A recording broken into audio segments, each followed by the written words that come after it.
Udayagiri RMB భవనంలో media సమావేశం ఏర్పాటు చేసిన తెలుగు తమ్ముళ్లు. ఈ సందర్భంగా వారు మాట్లాడుతూ ప్రజా సేవకే రాజకీయాల్లోకి వచ్చిన ఏకైక వ్యక్తి ఉదయగిరి శాసనసభ్యులు కాకర్ల సురేష్. విలువలతో కూడిన రాజకీయాలు చేస్తున్నారే తప్ప విలువలు లేని రాజకీయాలు చేయడం సురేష్ అన్న చేత కాదు అన్నారు. తెలుగుదేశం పార్టీకి కార్యకర్తలు కొండంత అండని కార్యకర్తలు స్వచ్ఛందంగా ప్రభుత్వాలు నమోదు చేసుకున్నారు తప్ప రేషన్ బియ్యం అమ్ముకొని సభ్యత్వాలు చేసుకునేంత స్థితికి పార్టీ దిగజారలేదని, అంత అవసరం కూడా రాలేదని తెలుగుదేశం పార్టీ చరిత్రలోనే మొట్టమొదటిసారి 95,000 సభ్యత్వాలు నమోదు చేయించి నియోజకవర్గంలో చేసే రికార్డు సృష్టించిన ఎమ్మెల్యే కాకర్ల సురేష్ అని అన్నారు. అమెరికాలో స్థిరపడిన ఎమ్మెల్యే కాకర్ల సురేష్ పుట్టిన భూమి మీద మమకారంతో పుట్టిన గడ్డ రుణం తీర్చుకునేందుకు ఇక్కడకు వచ్చారే తప్ప మరొకటి కాదన్నారు. ఎమ్మెల్యే కాకర్ల నాయకత్వంలో నియోజకవర్గం అత్యంత వేగంగా అభివృద్ధి బాటలో ముందుకు సాగుతుందని, దీనిని ఓర్వలేని కొందరు ప్రజలను పక్కదారి పట్టించేందుకు ప్రతిపక్ష నాయకులు పని కట్టుకొని తప్పుడు ఆరోపణలు చేస్తున్నారు.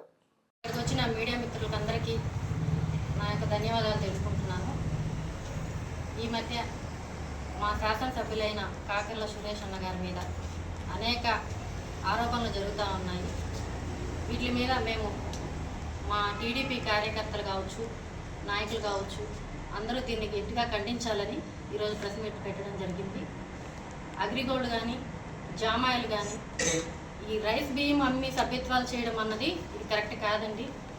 ఇది టీడీపీ ప్రభుత్వానికి ఇంకా అంత పరిస్థితి రాదు కూడా, ఇప్పటికి ఫ్యూచర్లో కూడా ప్రజలు అనుసారంతోనే సభ్యత్వాలు చేయడం జరిగింది.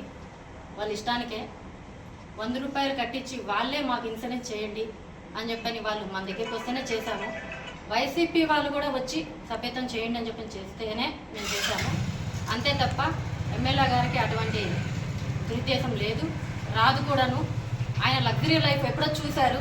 ఇక్కడికి వచ్చింది ప్రజలకి న్యాయం చేయాలని, అనుక్షణం ఉదయగిరి నియోజకవర్గం అభివృద్ధి కోసమై ఆయన తప్పిస్తూ ఉన్నాడు.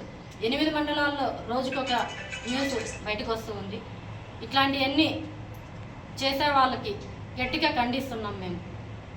అందరికీ నమస్కారం. ఈరోజు ప్రెస్ మీట్ పెట్టడం కారణం ఏంటంటే, గతం 2-3 నెలల నుంచి ఎమ్మెల్యే గారి మీద తప్పుడు ఆరోపణలు వస్తున్నారు.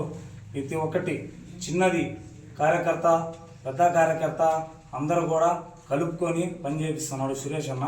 ఈరోజు అతను మీద బురద చల్లుతున్నారు. అవి వాస్తవాలేయో కనుక్కోకుండా ఆ వాస్తవాలు రాస్తున్నారు. అట్లాంటి ఏదన్నా ఉంటే తప్పులేయో నిజాలేయో కనుక్కొని రాయండి. సురేష్ అన్న వరకు అట్లాంటి అభివృద్ధి కార్యక్రమాలకే పాల్పడుతుంటాడు, అవినీతికి పాల్గొనడం. అతను ఎన్ఆర్ఐ క్యాండిడేటు, నంబర్ 1 క్యాండిడేటు, మంచి కార్యక్రమాలే చేస్తాడని మేమందరం అనుకుంటున్నాము. ఇట్లాంటి తప్పుడు ఆరోపణల్ని ఏదన్నా వాస్తవం ఉంటే వీళ్ళు సాక్ష్యాధారాలతో నిరూపించి ఆ రోజు ఈ వేదిక పెట్టి ఏదన్నా తప్పు చేశారని ప్రెస్ మీట్ పెట్టండి. కానీ ఇట్లాంటి తప్పుడు ఆరోపణలు చేస్తే ఇంకా సహించము, కార్యకర్తలమే తిరగబడతాము. నాకు పెద్ద స్క్వాడ్ అయిపోయినా మీడియా మిత్రులు రాస్తున్నాను కానీ నేను చెప్పేది, అట్లాంటి వైఎస్ఆర్సీపీ కానీ, కొంత కక్షిగాదింపు రాజకీయ లీడర్స్ కానీ, రాజకీయ ఎరుగుదలకి సురేష్ అన్నకి అడ్డుకి ఆడుకోవడం కానీ, ఇట్లాంటి వ్యక్తులు సమాచారం ఇవ్వడం మంచిది కాదు. ఇట్లాంటి వాటికి కార్యకర్తలందరం తిరగబడి ఎంత దూరమైన